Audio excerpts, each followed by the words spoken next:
সুপ্রিয় দর্শক, আসসালামু আলাইকুম। বিএনপি সরকার গঠনের পর থেকে জামাত ইসলামী সমালোচনা করে যাচ্ছে। বিরোধী দল হিসেবে তারা এই সমালোচনা করবে, এটা খুবই ন্যায্য।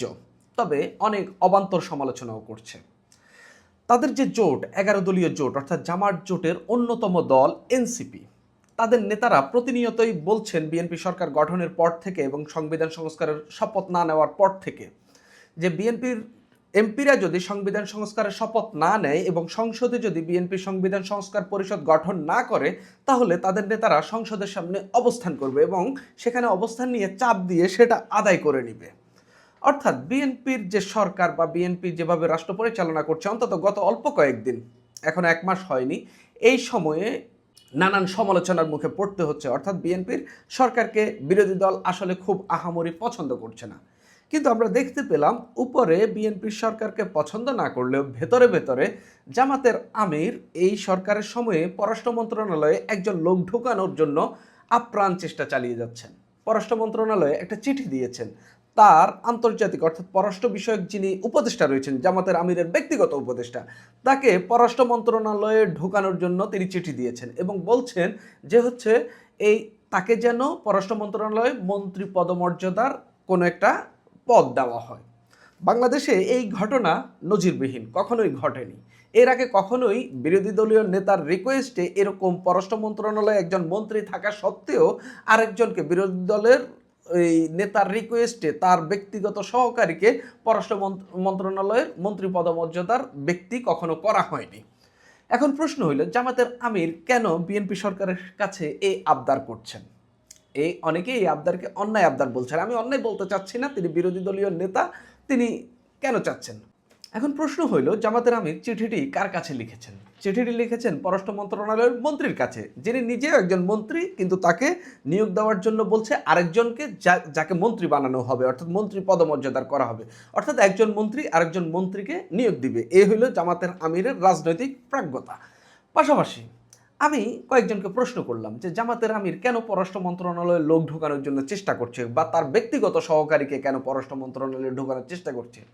তো আমাকে একজন বলল যে বিষয়টা এরকম হইতে পারে যে সব মন্ত্রণালয়ের আগে পিছিয়ে তার লোক গুরুত্বপূর্ণ পজিশনে হয়তো আছে, সম্ভবত পররাষ্ট্র মন্ত্রণালয়ের নেই। জনাব খলিলুর রহমান একসময় পিনাকির লোক থাকলেও এখন বিএনপির আস্থাভাজন এবং বিএনপি তাকে মন্ত্রী করার কারণে তিনি অনেকটাই তাদের প্রতি কৃতজ্ঞ এবং তিনি আসলে তার মন্ত্রণালয়ে এখন বেশি ফোকাস, তিনি রাজনৈতিক ওই যে কার সঙ্গে কী সখ্যতা সেগুলোতে তিনি খুব বেশি গুরুত্ব দিচ্ছেন না। এখন বলা হচ্ছে যে জামাতের সব জায়গায় লোক সেট করা আছে। আমাকে একজন বললেন শুধু পররাষ্ট্র মন্ত্রণালয়ে নেই, সেই কারণেই অন্তত এখন রিকোয়েস্ট করে হইলেও একজনকে ঢোকানোর চেষ্টা চালাচ্ছে। আমি একটু আপনাদেরকে পড়ে শোনাই ঘটনাটা কি ঘটেছে। খুবই বাংলাদেশে এরকম ঘটনা আমরা জানি, আমাদের এমপি মন্ত্রীরা ওকে অমুক জায়গায় নিয়োগের জন্য ডিও লেটার দেয়, কিন্তু এবার দেখলাম জামাতের আমির যারা ক্ষমতাকে খুব বেশি পছন্দ করেন না, যারা ক্ষমতার লোভী না, যারা অন্যান্যরা যেভাবে রাজনৈতিক দল চালায় সেরকম না, সেই লোকই এখন রিকোয়েস্ট করছেন যে আমার লোককে এই মন্ত্রণালয়ে নিয়োগ দেন। যদিও তার ব্যাখ্যা ভিন্ন, যে তিনি আসলে সুশাসনের জন্য, ওইটার জন্য, সেটার জন্য বলছেন, কিন্তু যেটা আদৌ আসলে প্র্যাকটিক্যালি পসিবল না। তা একটু শুনি। জাতীয় সংসদে বিরোধী দলীয় নেতা ও জামাতে ইসলামের আমির মোহাম্মদ শফিকুর রহমান তার পররাষ্ট্র বিষয়ক উপদেষ্টা অধ্যাপক মোহাম্মদ মাহমুদুল হাসানকে পররাষ্ট্র মন্ত্রণালয়ে দেখতে চান। মন্ত্রী পদমর্যাদায় তাকে মন্ত্রণালয়ে পদায়নের জন্য পররাষ্ট্রমন্ত্রী খলিলুর রহমানকে অনুরোধ জানিয়েছেন। কে জানিয়েছেন? বিরোধী দলীয় নেতা অর্থাৎ ডাক্তার শফিকুর রহমান। তিনি মনে করেন ওই পদায়নের মাধ্যমে বিরোধী দলীয়দের পররাষ্ট্রনীতিসমূহ সরকারের কাছে উপস্থাপন, পর্যালোচনা ও আন্তর্জাতিক ভারসাম্য রক্ষা করা যাবে। অর্থাৎ জামাতের আমির একজনকে নিয়োগ দিতে চান যিনি বিরোধী দলের যে পররাষ্ট্রনীতি আছে সেটা বাস্তবায়ন করবে। তো বাংলাদেশের মানুষ বিএনপিকে ভোট দিয়েছে কেন? জামাতের পররাষ্ট্রনীতি বাস্তবায়নের জন্য। এটা বোঝাতে চাচ্ছেন জামাতের আমির। আমি দেখলাম একজন মন্তব্য করেছেন এই নিউজটা শেয়ার দিয়া, যে আমি বিএনপিকে কোনো জাতীয় সরকার গঠনের জন্য ভোট দিই নাই, আমি বিএনপিকে জামাতের লোক তাদের মন্ত্রণালয়ে নিয়োগ দেওয়ার জন্য ভোট দিই নাই, জামাত ঠেকানোর জন্যই আমি বিএনপিকে ভোট দিয়েছি। সেই জামাতের অনুরোধ নাকি বিএনপি রাখবে। আমার প্রশ্ন হইল আসলে এরকম অনুরোধ তিনি করলেন কেন? তো দেখি আরো। পররাষ্ট্র মন্ত্রণালয়ের নীতি নির্ধারণী পর্যায়ের একাধিক কর্মকর্তা পররাষ্ট্রমন্ত্রীর কাছে বিরোধী দলীয় নেতার অনুরোধের বিষয়টি প্রথম আলোকে নিশ্চিত করেছেন। আমি প্রথম আলো থেকে এই রিপোর্টটা পড়েছি, একেবারে নামে এই রিপোর্টটা প্রকাশ করা হয়েছে, একটা বিশেষ রিপোর্ট হিসেবে তারা এটাকে গুরুত্ব দিয়েছে। নাম প্রকাশ না করার শর্তে দায়িত্বশীল একজন কর্মকর্তা এই প্রতিবেদককে জানিয়েছেন, গত 22 ফেব্রুয়ারি বিরোধী দলীয় নেতার দপ্তর থেকে পররাষ্ট্র মন্ত্রণালয়ে এই চিঠি পাঠানো হয়। অর্থাৎ গত 22 ফেব্রুয়ারি, খুব বেশি দেরি না। সরকার গঠন হয়েছিল 17ই ফেব্রুয়ারি, এরপরে মন্ত্রীরা শপথ নিয়েছেন 17ই ফেব্রুয়ারি। 22 ফেব্রুয়ারি মাত্র 4-5 দিনের মাথায় তিনি এই চিঠি পাঠিয়েছেন। তিনি বলেছেন আমার এই লোককে পররাষ্ট্রমন্ত্রী পদমর্যাদার একটা পদে মন্ত্রণালয়ে নেওয়ার জন্য। অবশ্য সাবেক একাধিক পররাষ্ট্র সচিব সহ পেশাদার কূটনীতিকরা বলছেন, বাংলাদেশে এমন পদায়ন কখনো হয়নি। এই অঞ্চলের দেশগুলোতে এমন পদায়ন হয়েছে বলে শোনা যায় না। যুক্তরাজ্য সহ পশ্চিমা দেশে ছায়া মন্ত্রিসভার মাধ্যমে বিরোধী দল ভূমিকা রাখে।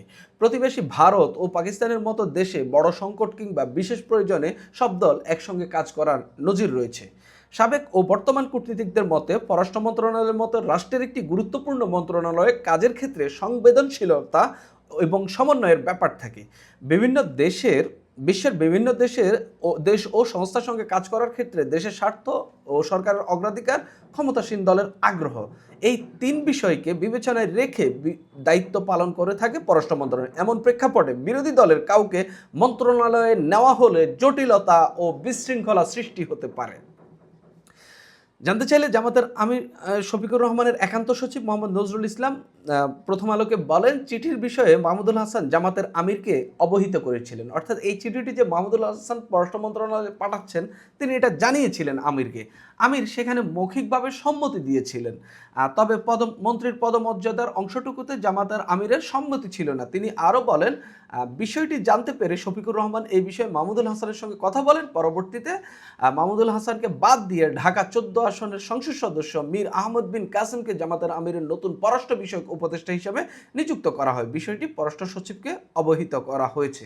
আপনি দেখেন জামাতের একান্ত সচিবের বক্তব্য, তিনি বলছেন মাহমুদুল হাসান অর্থাৎ জামাতের আন্তর্জাতিক বিষয়ক উপদেষ্টা যিনি ছিলেন মাহমুদুল হাসান, তিনি জামাতের আমিরকে বলেই চিঠি দিয়েছেন। তবে যেখানে মন্ত্রী পদমর্যাদার কথা বলা হয়েছে সেটা নাকি জামাতের আমির জানতেন না।